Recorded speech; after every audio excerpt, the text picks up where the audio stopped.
once you've been to so many crime scenes, it sticks with you, you know? I have insomnia, terrible insomnia. I'm sure it's from that. I lock all the doors. I still look at my kids to see if they're breathing, to see if they've been kidnapped. My son's like 6'2". He's 17. I do that.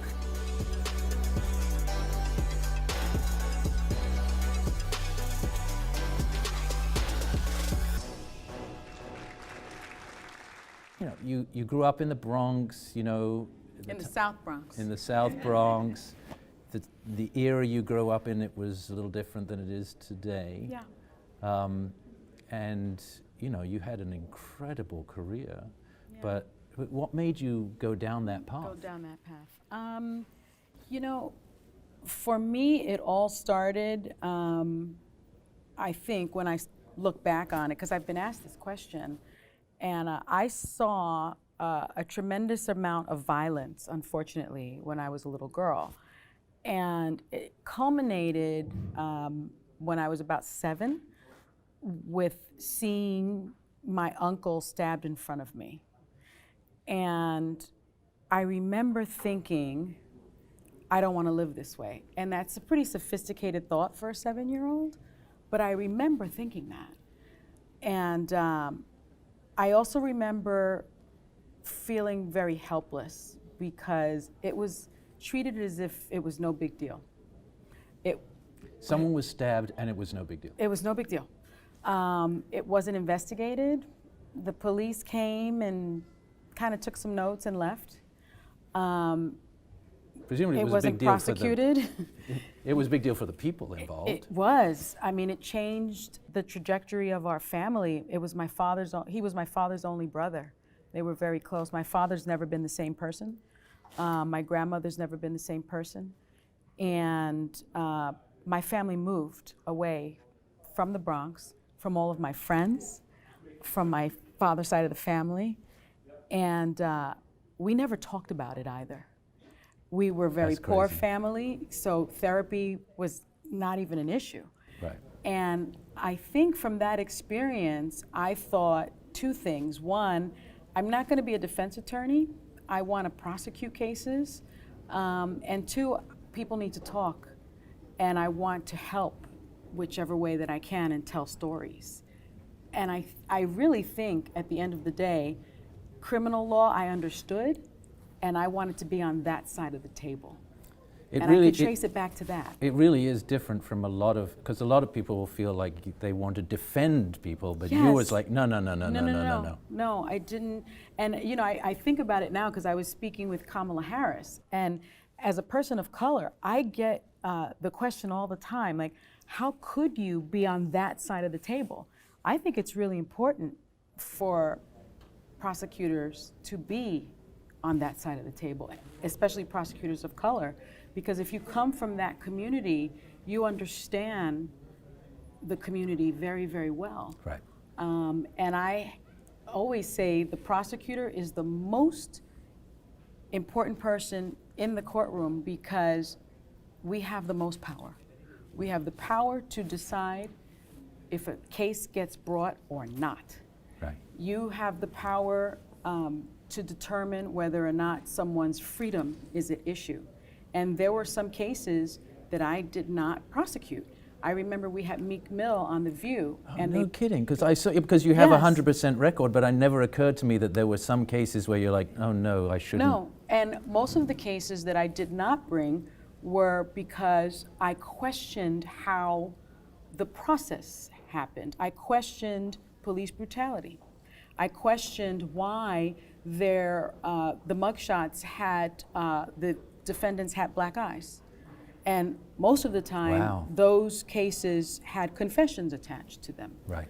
I questioned drug rates.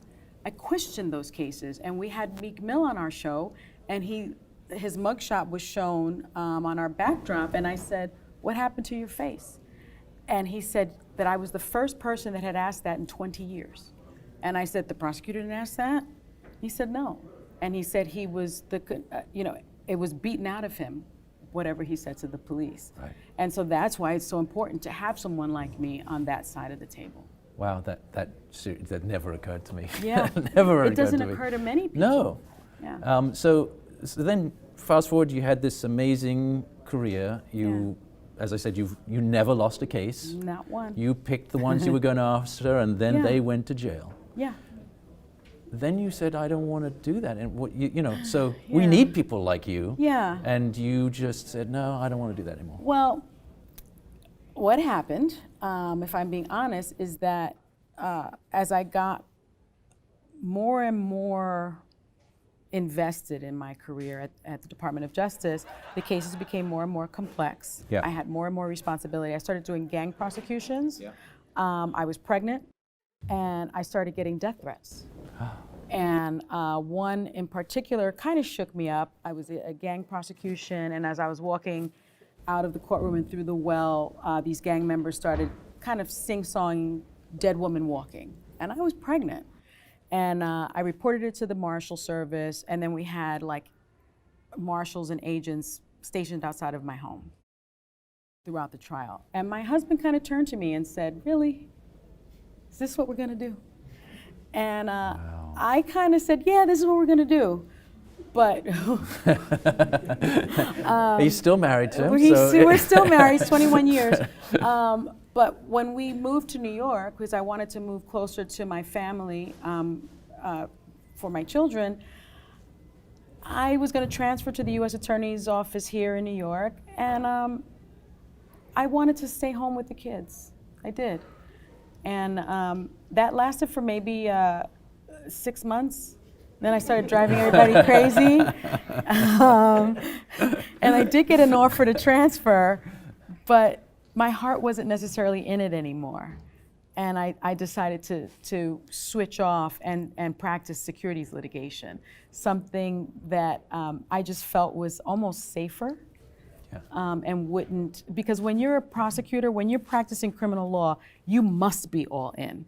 And I'm always all in no matter what I do. Right. And I was an all-in mom, and I needed to do that. Yeah, it's Yeah. not, yeah. I'm still an all-in mom. Ask my kids. I don't know that they like it that much, actually. So, you know, then, and I assume there was some overlap there because you started being a spokesperson and sort of on Yeah. some of these shows, and then sort of you've morphed into Slowly, this, yes, yeah. into sort of one went down and the other went up. Because you can't do both really, really well. You can't do both all in. You can't be a lawyer and be a journalist at the same time and do them both well. I don't think. Maybe there's someone that can. I couldn't. Right.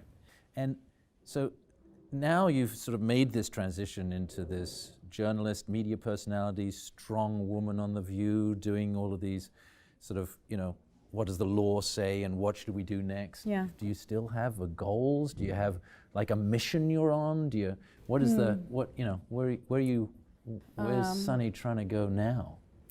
Well, I never imagined this for myself, actually, because when I was growing up, I had a journalism degree, but there was no Oprah when I don't want to age myself, but there wasn't anyone that looked like me. So this is sort of uncharted territory for me. I would never imagine that Barbara Walters would give me this seat at the table. So I think now is my turn to provide opportunities for other people.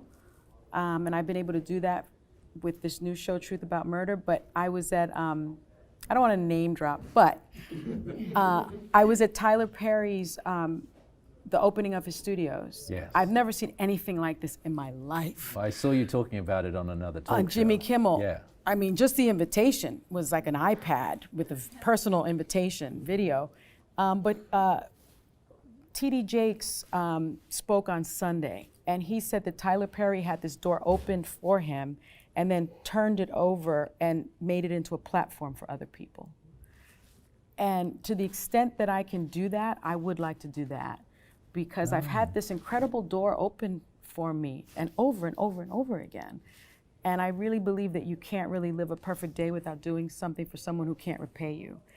And for those little girls from the Bronx or wherever, from impoverished backgrounds like myself, that can now look to me and say that it's possible, maybe in some way I can turn over the door and have them walk through it. So I think that's what's next. I've started a production company. I have 2 books coming out in 2020, and I think that's where it goes. Nice. That's the third act. I think. So let's talk a little bit about the new show, The Truth About Murder. Yes. What got you excited about it? Why did you choose this show? You must have lots of things that are coming at you. Yeah, you know. I've had lots of opportunities to do this true crime because people love true crime, Yeah. especially women. It's like 70%. The audience is like 70% women. So that's a question. So let's just go straight there for a second, It's because crazy. the crimes are all by men and the audience is all women. All women. What's up with that? Like the Views audience, actually. It's Yeah. predominantly women No, as no, well. it's a lot true. of men watch too. And I my think wife, she saw the episode, she loves it, and she follows crime. a podcast about it. She's like, it's unbelievable. Unbelievable. I get a little creeped out by true crime because I've lived it, right? Yeah. And once you sort of know how the sausage is made, you don't eat sausage. For me, I think women like it for a couple of reasons, and there have been studies on it. I think it's a fear of crime because men are committing the majority of these murders, Yeah. and women are generally the folks that are being murdered, unfortunately. And women are murdered by those that they think love them. yeah. And so I think women are watching because they have fear of crime, and they want to understand why this is happening and what's happening to them. It's their community. I think the other reason is they are allowed to be vulnerable while they are watching. And they're allowed to feel this fear and understand and try to understand it. While being in a safe place. While being in a safe place. Right. She's saying, yeah. That's one of the reasons. I think the other reason is the armchair detective. Let me figure this out, and it's not going to happen to me. So in that sense, it's empowering. And then I think part of it is it's a little voyeuristic in a sense. There's a little bit of that as well. My show is different in the sense that I will never exploit anyone's pain. And so for me, I wanted to address all of those other issues, like allow people to be vulnerable, allow that fear of crime, and give people takeaways so that they can learn from it. But I also wanted to empower women. I wanted to shine a light on the victims, because there's so many of those shows with Inside the Mind of the Serial Killer. It's important to understand that, but for me it was much more important to explore a journey like my journey. What happens to a family when someone is victimized? What happens to the best friend who lost the one person that they could call in the middle of the night? It's no longer there, Right. that void. What happens to a community? And ID, who came to me and wanted me to do something, I said, well, I'm not gonna do what everybody else does. I wanna do this. And they said, we're all in, which was kind of shocking to me, actually, because there's a formula to this. There's Right. a formula to everything being successful. And then I also added, and by the way, I want to highlight cases that aren't famous, that nobody's ever heard of. Right. And they kind of looked at me. They said, we're still in. And then I said, And that's true, right? So none of I've only seen the one episode, no, and you it haven't wasn't, heard of these Yeah. folks. But isn't that what's important? Yeah. Because this could happen to any family. And then finally I Well, said, it's like your uncle. like my uncle. And I said, and I would like to focus on the single mom. I want to focus on people of color. I want to focus on the LGBTQ+ community. Those people that are marginalized, where people don't tell those stories. And they still said, we're all in. And I hoped that people would respond to it. I wasn't sure. But we aired October 22nd, and it was the #2 show on all of cable news. On all of cable news. Thank you. As I was learning more about you before this interview, I found out that you're not really Sunny. I am not. You're not an imposter, but you're not Sunny. I'm not. Yeah, talk to us about how that happened and why Yeah. and how you feel about it. I know. My real name is Asuncion. It's a beautiful name. Thank you. And Asuncion, I can say Asuncion, yes. Most people can't for some reason, or won't try, I guess. And My husband calls me Asuncion. My family calls me Asuncion. My friends, up until I would say college, call me that. My college friends got lazy, and when I started on Court TV, I was on with Nancy Grace, and she could not pronounce it for anything. Really? For anything. And at the break, she said, "Can I say something to you?" And I said, "Sure." And she said, "What's with the name?" You know, and I said, "Well, my mom's from Puerto Rico, and it's a family name. It was named after my grandmother's sister. And it's, you know, it's an important name. It's an old-fashioned name." And she said, "Nobody can pronounce it. No one can remember it." And, you know, she convinced me that I was going to have a long career in television, and that it just wouldn't have longevity. And asked me, and this is all during a break, and she said, "Do you have a nickname?" 2.5 minutes or something. Right, and I said, a lot of my friends call me Sunny. And she said, "That's it, change the Chiron." And, Oh my God, live in the break. Yes, and before I knew it, it said Sunny Hostin.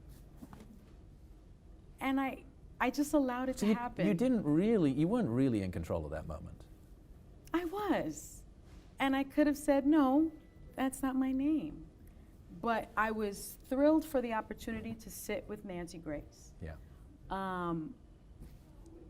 Because I always think I have agency. We all have agency over ourselves. But I let it happen. Yeah.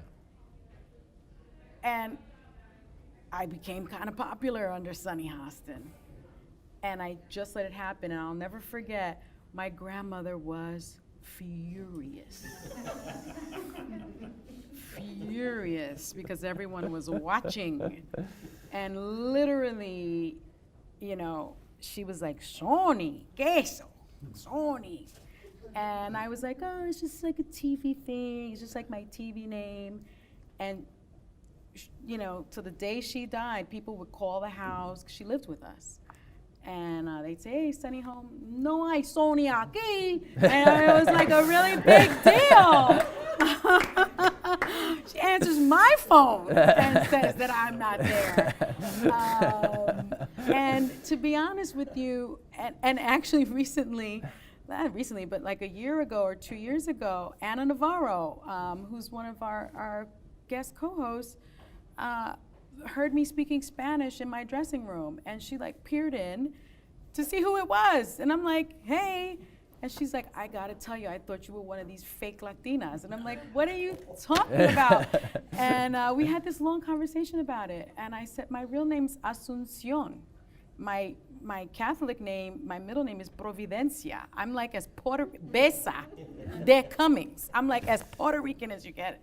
And I explained to her about my name, and in that moment I realized that I sort of ripped myself from my identifiable heritage, and I shouldn't have done that. Right. And I regret it, but it's like 15 years later, I'm a known quantity. Would you have, if that happened to you again? It would never happen.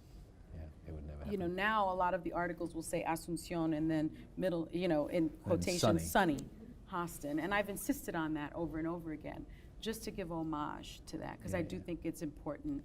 And, you know, my daughter's name is Paloma. My son's name is Gabriel. My daughter's name's Paloma too. Right. You know, I think that is important. And I screwed up. I did. Yeah. I'm not convinced that you screwed up, really, but. You know. So you worked at Fox when did. Roger Ailes was in full swing. Yeah. You seem to have survived. I did. Anything happened there or anywhere else where you felt, because of your ethnicity or your gender, that you were put into situations where you're like, "That's just not fair, that shouldn't have happened"? Or have you always been so strong and powerful you've just gone straight through it? No. At Fox, you know, I was definitely one of the lone voices. And I actually had a segment called "Is It Legal?" opposite Megyn Kelly, on the O'Reilly Factor. And we sort of cultivated that, the two of us. And then Megyn got her own show, and then I was with Lee Sweel. So I was okay there. I guess I'm not the person that you sexually harass, right? I'm sort of the squeaky wheel. Or maybe, I don't know why I wasn't, but I wasn't subjected to that there. Yeah. But I will say, when I was at the Justice Department, I will never forget, I wanted that job more than anything. I was with the Antitrust Division, but I wanted to be in the courtroom. And I finally got my interview through the honors program. And I wore a pantsuit and it was a sharp pantsuit too. It was wonderful. It was what I could afford at the time. I went to Ann Taylor. It was like a houndstooth suit, black and white. And I went into the front office, and they called me, this woman, Deborah Long Doyle, calls me in, and she said, "You cannot wear that." And I was about to interview with John Fisher, who was the chief of the appellate division. And I said, "Wear what?" And she said, "The pantsuit." I said, "Is there something wrong with it?" And she said, "You're about to interview with John Fisher. He's old school, white male, and he will not hire a lady prosecutor. He doesn't want to hire a lady prosecutor at all, but certainly not one in a pantsuit from New York City." You're kidding. No. And she said, "We're about the same size. I will give you my skirt and you give me your pants." And I said, "No, I will not do that." And she said, "Do you want this job?" And I wanted the job. Oh my God. And I took the skirt. You did? Yes, I did. And I interviewed and I got the job. And in retrospect, would I do it again? Yes, I would.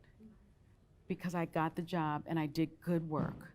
And I do not believe I would have gotten the job had I worn that houndstooth suit, because that was his problem and not mine. Right.